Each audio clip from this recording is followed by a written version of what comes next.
Thank you, Mr. Speaker, sir. I rise to respond to the question from the Honourable Leader of the Opposition. I thank Honourable Ministers and Honourable Members of Parliament for your presence here this morning. I reiterate, Mr. Speaker, sir, a congratulatory note I sent to the Honourable Minister for Education, congratulating him and his family for his son being included in the Japanese rugby team preparing for the World Cup. Mr. Speaker, sir, I wish to clarify that the agreement that recently signed, Pacific document, between the government of the United States of America through the Millennium Challenge Co-operation is the Compact Development Funding Agreement.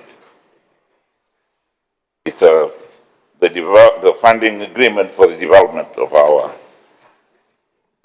main submission. This is not the final compact agreement itself, but rather the important preparatory arrangement that supports the development, the analysis and design of potential MCC compact programs in Fiji. Speaker, so we'll recall that one very serious announcement made by the President of America on tariffs coming to America, of goods coming to America, affected Fiji pretty badly. We had panic from some of our suppliers, and in response to that, the Secretary of State of the United States called me to say that this thing was being developed and for Fiji not to panic because they would still be in a position to assist us in our development of our answers and our efforts to comply with the Millennium Development Goals. The Millennium Challenge Co-operation is an independent agency of the United States government that partners with countries demonstrating commitment to good governance, economic freedom, institutional accountability, and investment in their people. Fiji's eligibility to develop an MCC compact that was announced in August of 2025 represents an important milestone in the Fiji-United States relations and reflects growing confidence in Fiji's governance reforms, economic direction, and development partnership agenda.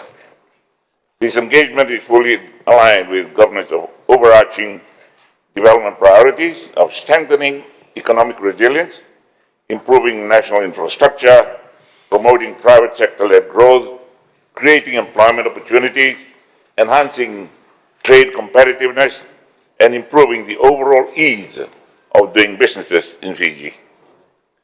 Mr. Speaker, so this initiative is closely aligned to the coalition government's broader economic transformation agenda of lifting Fiji's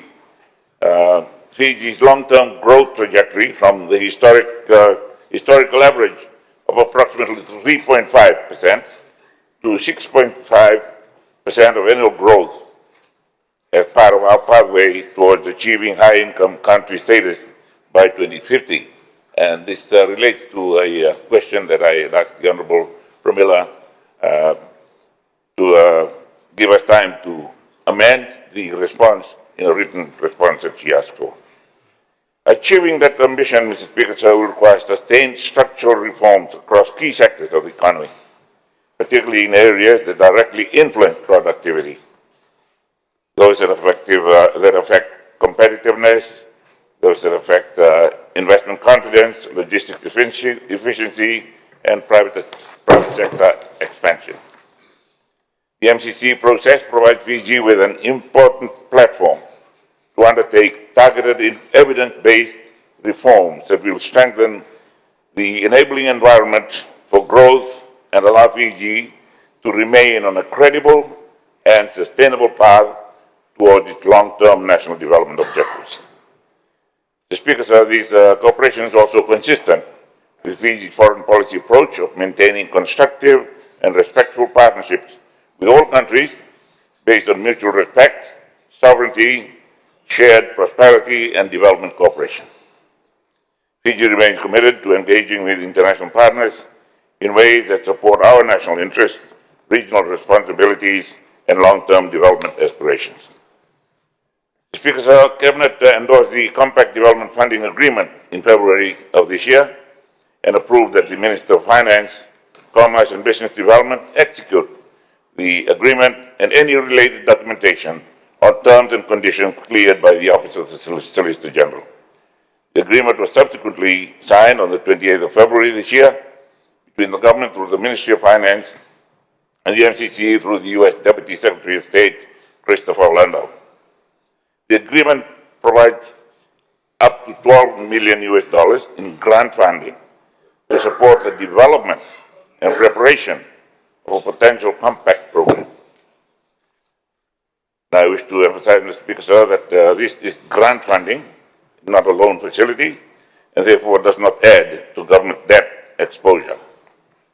The funding will support technical analysis, stakeholder consultations, feasibility assessments, sector studies, and establishment of a dedicated compact development team to work collaboratively with the MCC and relevant national stakeholders. Speaker, sir, following the completion of the initial scoping and consultation phase, the coalition government has confirmed that the next stage of the compact development process will focus on two strategic areas: ports and business regulatory environments. These sectors are central to Fiji's long-term economic transformation agenda and closely aligned with the National Development Plan and government's broader economic reform priorities and our ambition to position Fiji as a more competitive, efficient, and investment-ready economy within the Pacific region. Improving port efficiency and maritime logistics is critical to strengthening Fiji's position as a regional transport, trade, and logistics hub. It directly affects the cost of doing business, export competitiveness, supply chain reliability, shipping efficiency, tourism connectivity, and investor confidence. More importantly, Mr. Speaker, sir, efficient ports and modern logistics systems are essential enablers of higher economic growth. For your geographically dispersed island economy like Fiji, reducing logistic costs, improving cargo turnaround times, and strengthening connectivity across domestic and international supply chains are fundamental to increasing productivity, expanding trade, and supporting private sector-led economic activities. These reforms are therefore integral to government's objective of accelerating long-term growth towards the 6% target required to achieve high-income status by 2050. Similar reforms to the business regulatory environment are essential to reducing administrative bottlenecks, improving transparency and consistency across government processes, supporting local enterprise development, and attracting quality domestic foreign investment. The government recognizes that sustained economic growth cannot be achieved through public expenditure alone. It requires a strong and confident private sector supported by modern, efficient, and predictable regulatory systems that encourage entrepreneurship, innovation, and investment. In that regard, Mr. Speaker, sir, the MCC reform process complements government's ongoing efforts to modernize regulatory frameworks, improve investor confidence, strengthen institutional coordination, and create a more competitive business environment that supports economic expansion and job creation. Speaker, sir, the MCC compact development process is evidence-based and reform-oriented.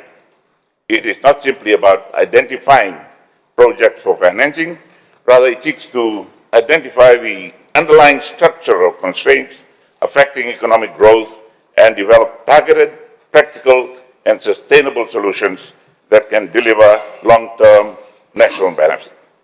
As part of the current phase, Mr. Speaker, sir, the MCC and the Ministry of Finance are jointly undertaking a comprehensive root cause analysis to better understand the underlying challenges affecting port performance and the business operating environment in Fiji.